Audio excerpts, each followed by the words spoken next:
When we speak about the nearness of Qiyamah, we must do so with humility, awareness, and a deep grounding in the teachings of the Ahl al-Bayt alayhi salam. They taught us that the signs of the final hour are not simply cosmic events in the sky. Rather, the real signs begin in the hearts of human beings. Qiyamah becomes near when humanity becomes far from Allah, when truth becomes strange, and when justice becomes scarce. Today, we see a world filled with noise, conflict, material obsession, and spiritual blindness. But the teachings of the Ahl al-Bayt alayhi salam guide us to understand these conditions with wisdom, not fear, because every sign is also a reminder, and every reminder is a call back toward truth. The nearness of Qiyamah must first be understood through the moral condition of humanity, because according to the teachings of the Ahl al-Bayt alayhi salam, the final hour is not simply announced by earthquakes, eclipses, or celestial shifts. Those are secondary signs. The primary signs begin when the human heart drifts away from its creator. The Ahl al-Bayt alayhi salam taught that the real distance between a person and Qiyamah is the distance between that person and the truth. When truth becomes unfamiliar, when faith becomes hollow, and when righteousness becomes rare, it is then that the world enters the era of qurb as-sa'a, the nearness of the final moment.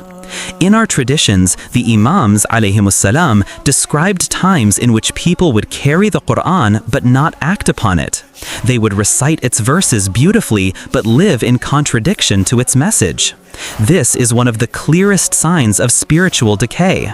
When revelation becomes a decoration instead of a guide, the world moves closer to its final accountability.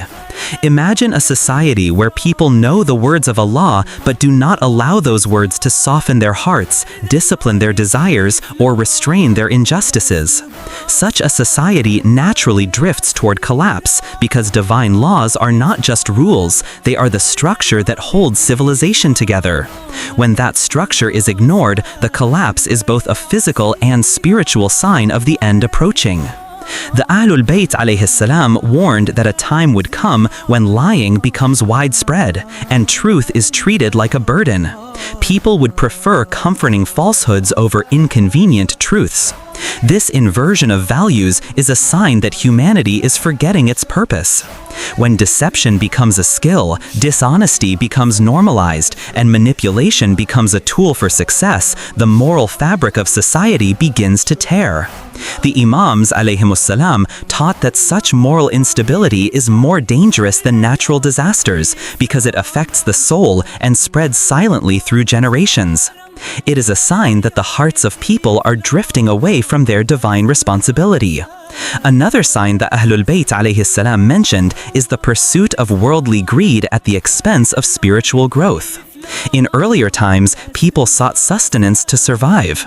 In later times, people would chase wealth endlessly, not out of need but out of obsession. The desire for status, luxury, and material recognition would overpower the desire for humility, simplicity, and obedience to Allah. When dunya becomes the goal instead of a tool, when people measure their worth by what they possess rather than who they are, then the nearness of Qiyamah is reflected in their priorities. Such societies lose balance because materialism has no limit, and a heart that chases endless desires can never find peace. The Imams alayhimussalam also spoke of a time where injustice becomes normalized. Oppression would not only exist, but it would be justified, defended, and even celebrated. People would witness cruelty and remain silent, witness corruption and accept it as part of life, witness exploitation and feel powerless to stop it. The acceptance of injustice is one of the greatest indicators of spiritual decline. The Ahl al-Bayt alayhi salam taught that injustice destroys nations, not simply through political failure, but through moral erosion. When a society stops feeling pain at the suffering of others, it is already near its downfall, and that downfall is a sign of Qiyamah. Another sign mentioned in their teachings is the weakening of family ties. Respect between generations would decrease, parents would lose their central role, and children would become disconnected from spiritual discipline.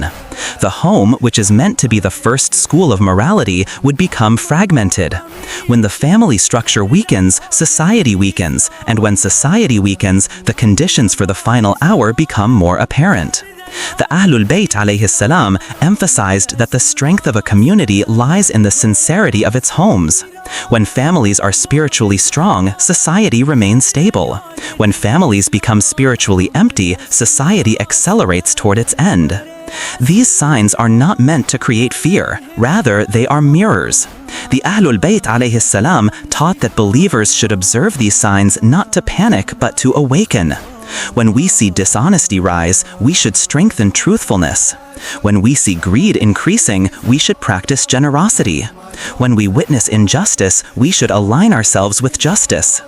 The nearness of Qiyamah is both a warning and a reminder that time is precious and the soul must return to Allah with sincerity. The signs appearing around us are invitations to evaluate our inner condition. The world approaching its final hour is less about cosmic events and more about spiritual readiness. The teachings of the Ahl al-Bayt alayhi salam make it clear that when the world moves closer to the era of confusion and moral instability, the responsibility of the true believers does not decrease, it increases. The nearness of Qiyamah is not a signal to withdraw from the world or to live in fear. Rather, it is a call for greater clarity, stronger conviction, and deeper faith. The Ahl al-Bayt alayhi salam taught that the followers of truth must rise in character when the world around them sinks into corruption. In a time where values become blurred and righteousness becomes rare, the burden of representing divine guidance falls more heavily upon the shoulders of the believers. This is not a burden of pressure, but a burden of honor. Throughout their lives, the Imams alayhimussalam emphasized that living in an era of trials is not a misfortune but a divine opportunity. When the world becomes confused, the believer becomes a source of clarity.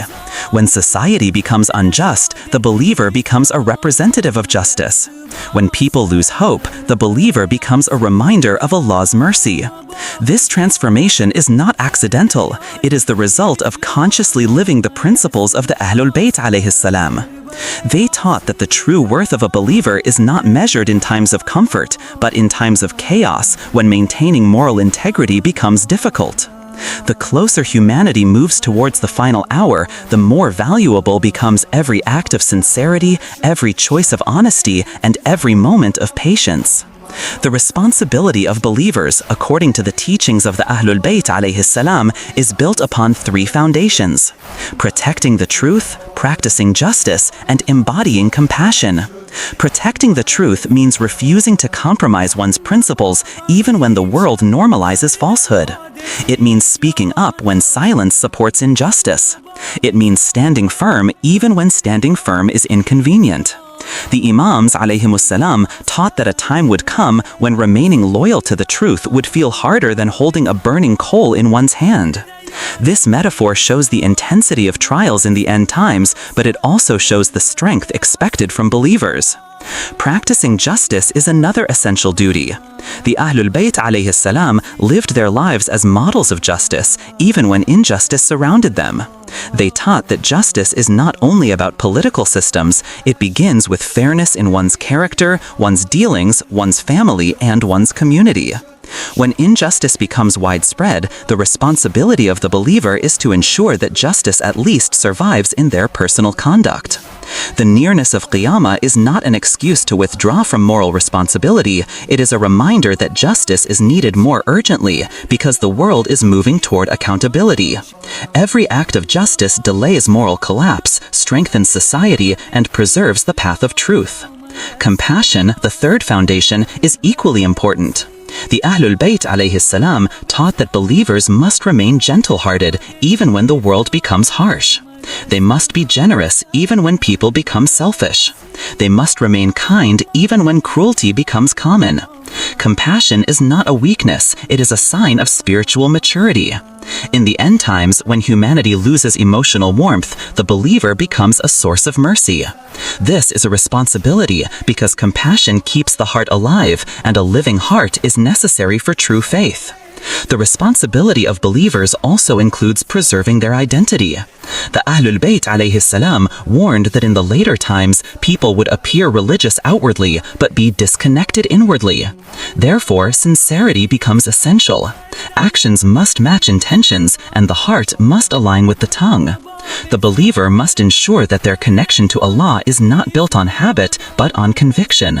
The closer Qiyamah becomes, the more important it is to refine one's intentions, purify one's worship, and deepen one's understanding of the Quran and the teachings of the Ahl al-Bayt alayhi salam. Furthermore, the Imams alayhimus salam taught that the believers must be emotionally resilient. The end times are filled with challenges that can weaken hope, increase anxiety, and create spiritual fatigue. But a follower of the Ahl al-Bayt alayhi salam is taught to anchor themselves in patience and trust.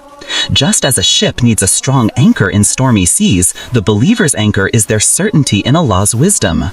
This emotional resilience is also part of their responsibility, because collapse of hope leads to collapse of action. Ultimately, the Ahl al-Bayt alayhi salam taught that when